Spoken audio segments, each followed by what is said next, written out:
তোমরা যারা ক্যালকাটা ইউনিভার্সিটির আন্ডারে সেকেন্ড সেমিস্টারের ছাত্রছাত্রী আছো এবং তোমাদের রাষ্ট্রবিজ্ঞান সাবজেক্টে অনার্স আছে, তোমাদের জন্য আজকের ক্লাসটা খুবই গুরুত্বপূর্ণ।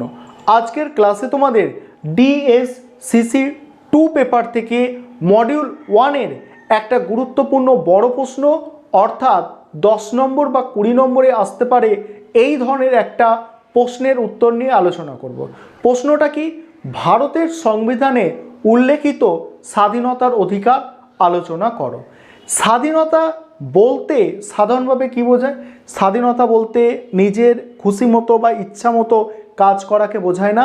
রাষ্ট্রবিজ্ঞানের ভাষায় স্বাধীনতা বলতে এমন একটা পরিবেশের সংরক্ষণ যেখানে মানুষ স্বাধীনভাবে কাজ করতে পারবে এবং তার ব্যক্তিত্বের বিকাশ ঘটাতে পারবে। ভারতের সংবিধানে 19 নম্বর থেকে 22 নম্বর ধারায় স্বাধীনতার কথা উল্লেখ করা হয়েছে। এই প্রশ্নের উত্তরে তোমরা 19 নম্বর ধারা যে 6টা স্বাধীনতার অধিকার বলা হয়েছে সেটা পাবে, 20 নম্বর ধারা, 21 নম্বর ধারা, 22 নম্বর ধারা, এই 4টে ধারা আলোচনা করা হয়েছে। তোমরা প্রশ্নের উত্তরটা দেখে নাও এবং তোমাদের 20 নম্বর এলে কি পুরোটা লিখতে হবে, 10 নম্বর এলে নোটসের অর্থাৎ অ্যান্সারটার কোন অংশগুলো বাদ দেবে সেগুলোও বলে দেওয়া হয়েছে। আরেকটা বিষয় তোমাদের এখানে বলবো, প্রশ্নের উত্তর তো তোমরা দেখে নেবে, তার আগে যে বিষয়টা তোমাদের বলবো, তোমাদের জন্য অনলাইন কোচিং ক্লাস চলছে। তোমরা যদি কেউ অ্যাডমিশান নিতে চাও এই নম্বরে যোগাযোগ করে অ্যাডমিশান নিতে পারো। আমাদের সপ্তাহে 3 দিন করে ক্লাস হয়, 2 দিন রেকর্ডেড ক্লাস এবং 1 দিন গুগল মিটে লাইভ ক্লাস হয়। তোমরা অ্যাডমিশান নিতে চাইলে অ্যাডমিশান নিতে পারো। আমাদের পার মান্থ 500 টাকা করে ফিস নেওয়া হয় এবং টাইমে টাইমে মক টেস্ট আছে, সমস্ত কিছুই আছে। অনার্সের 2টো পেপার তোমাদের পড়ানো হবে, ডিএসসিসি 2 আর যেটা তোমাদের এসইসি 2 পেপার আছে, এই 2টো পেপার তোমাদের করানো হবে। চলো তোমরা আজকে প্রশ্নের উত্তরটা দেখে নাও। এবারে তোমরা প্রশ্নের উত্তরটা দেখে নাও। প্রশ্নটা আছে, ভারতের সংবিধানে উল্লেখিত স্বাধীনতার অধিকার আলোচনা করো। এই প্রশ্নটা তোমাদের 10 নম্বর এবং 20 নম্বরে পরীক্ষায় আসতে পারে। 10 নম্বরে যদি আসে এই উত্তরটা থেকে কোন অংশগুলো বাদ দেবে সেটাও তোমাদের বলে দেব। দেখো অ্যান্সারটা ভালো করে বুঝে নাও। স্বাধীনতা ব্যক্তি জীবনের অমূল্য সম্পদ। স্বাধীনতার অর্থ হলো এমন এক পরিবেশ যা মানুষের ব্যক্তিত্ব বিকাশে সাহায্য করে। গণতন্ত্রের লক্ষ্য হলো ব্যক্তিত্বের বিকাশ ঘটানো, আর ব্যক্তিত্বের বিকাশ ঘটাতে গেলে পরিবেশ তথা স্বাধীনতার প্রয়োজন। সুতরাং স্বাধীনতা ছাড়া গণতন্ত্র সফল হতে পারে না। সেই কারণে স্বাধীনতার অধিকার মৌলিক অধিকারের মধ্যে সবথেকে বেশি গুরুত্বপূর্ণ। ভারত গণতান্ত্রিক দেশ।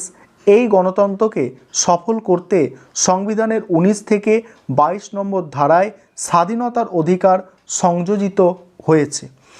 তারপরে এবারে 19 থেকে 22 নম্বর ধারাগুলো তোমাদের এই নোটসের মধ্যে আলোচনা করতে হবে। 19 নম্বর ধারা দেখো, 19 নম্বর ধারায় কি বলা হয়েছে? 1978 সালের পূর্বে 19 নম্বর ধারায় 7টি স্বাধীনতার অধিকার উল্লেখ ছিল। 1978 সালে 44তম সংবিধান সংশোধনের মাধ্যমে সম্পত্তির অর্জন ও দখল হস্তান্তরের স্বাধীনতাকে বাদ দেওয়া হয়েছে। তাই বর্তমানে 19 নম্বর ধারায় 6টি স্বাধীনতার অধিকারের কথা বলা হয়েছে। এখানে 6টা যে স্বাধীনতার অধিকার দেখো, বাক স্বাধীনতা ও মতামত প্রকাশের স্বাধীনতা, শান্তিপূর্ণ ও নিরস্ত্রভাবে সমবেত হবার স্বাধীনতা, সমিতি ও সংঘ গঠনের অধিকার। তারপরে বলা হচ্ছে ভারতের যে কোনো স্থানে স্বাধীনভাবে চলাফেরা করার অধিকার, ভারতের যে কোনো স্থানে বসবাস করার অধিকার। এইগুলো হচ্ছে তোমাদের 6টা অধিকারের কথা বলা হয়েছে। তারপরে দেখো যে কোনো বৃত্তি মানে হচ্ছে কাজ, বৃত্তি অবলম্বন বা যে কোনো পেশা, ব্যবসা ও বাণিজ্য করার অধিকার। এবার আছে তোমাদের সীমাবদ্ধতা। সীমাবদ্ধতায় কি বলা হচ্ছে দেখো, যে স্বাধীনতার অধিকার অবাধ হতে পারে না, সমাজের বৃহত্তর স্বার্থে এর ওপর কিছু বাধা নিষেধের প্রয়োজন আছে। এবারে তোমরা এইগুলো নাও লিখতে পারো, সেক্ষেত্রে বাধা নিষেধ যেগুলো আছে সেগুলো প্রথমত দ্বিতীয়ত করে লিখবে। প্রথমত হচ্ছে রাষ্ট্রের নিরাপত্তা ও সার্বভৌমত্ব, সংহতি ও জনশৃঙ্খলার কারণে রাষ্ট্র বাক স্বাধীনতা ও মতামত প্রকাশের স্বাধীনতা, সমবেত হওয়ার স্বাধীনতা বা সমিতি গঠনের অধিকারের উপযুক্ত যুক্তিসঙ্গত বাধানিষেধ আরোপ করতে পারবে। দ্বিতীয়ত বলা হচ্ছে স্বাধীনভাবে চলাফেরা ও বসবাস করার অধিকার স্বীকৃত হলেও জনহীনতার কারণে জনহিতের কারণে, এটা ঠিক আছে, জনহিতের কারণে বাধা নিষেধ আরোপ করতে পারে। যেমন ব্যাধিগ্রস্ত লোকেদের যেখানে সেখানে চলাফেরা নিষিদ্ধ হতে পারে। তারপরে সামরিক দিক থেকে গুরুত্বপূর্ণ স্থানে সরকার জনসাধারণের প্রবেশাধিকার সীমাবদ্ধ করতে পারে। তৃতীয়ত বলা হচ্ছে বৃত্তি বা পেশার ক্ষেত্রে সরকার বাধা নিষেধ আরোপ করতে পারে। যেমন উপযুক্ত শিক্ষা না নিয়ে কেউ ডাক্তারি, ইঞ্জিনিয়ারিং, উকিল, ব্যারিস্টার হতে পারবে না। এবারে যদি 10 নম্বরের আসে প্রশ্নটা, সেক্ষেত্রে কি করবে, যে একটু ছোট করবে, যে সেখানে কিন্তু বেশি বিস্তারিতভাবে লেখার দরকার নেই। যেমন এই যে প্রথম পয়েন্টটা আমি 19 নম্বর ধারা আলোচনা করলাম, তখন ডাইরেক্ট তোমরা লিখবে 19 নম্বর ধারায় 6টি স্বাধীনতার অধিকার আলোচনা করা হয়েছে বলে 6টা স্বাধীনতার অধিকার দেবে, দিয়ে তোমরা কি করবে, সমালোচনা 2টো দিয়ে দেবে। এইভাবে তোমরা 10 নম্বরের এলে অ্যান্সারটা লিখে দিতে পারবে। এবারে আছে 20 নম্বর ধারা। 20 নম্বর ধারায় কি বলা হয়েছে, এই ধারায় বলা হয়েছে যে সময়ে কোনো অপরাধ ঘটে সেই সময়ের প্রচলিত আইনের দ্বারা কোনো ব্যক্তিকে শাস্তি দেওয়া যাবে। এছাড়া এই ধারায় আরও বলা হয়েছে কোনো অভিযুক্ত ব্যক্তিকে নিজের ইচ্ছার বিরুদ্ধে সাক্ষ্য দিতে বাধ্য করা যাবে না। তাই পুলিশ যদি কাউকে ভয় দেখিয়ে জোর করে সাক্ষ্য দিতে বলে বা আদালত তা গ্রহণ করবে না। এবারে 21 নম্বর ধারায় বলা হয়েছে আইন নির্দিষ্ট পদ্ধতি ছাড়া কাউকে স্বাধীনতা থেকে বঞ্চিত করা যাবে না। আইনের নির্দিষ্ট পদ্ধতি বলতে বোঝায় আইনসভার দ্বারা বিধিসম্মতভাবে তৈরি আইনের মাধ্যমে নির্ধারিত পদ্ধতি। ফলে শাসন বিভাগ যদি কোনো ব্যক্তির স্বাধীনতা, জীবন ও স্বাধীনতার ওপর বেআইনি হস্তক্ষেপ করে, তখন আদালত এই ধারা অনুসারে প্রয়োজনীয় ব্যবস্থা নিতে পারবে।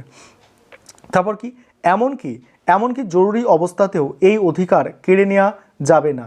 এখানে উল্লেখ করা যায় A.K. গোপালন বনাম মাদ্রাস মামলায় সুপ্রিম কোর্ট এই অভিমত প্রকাশ করেছে যে আইনটি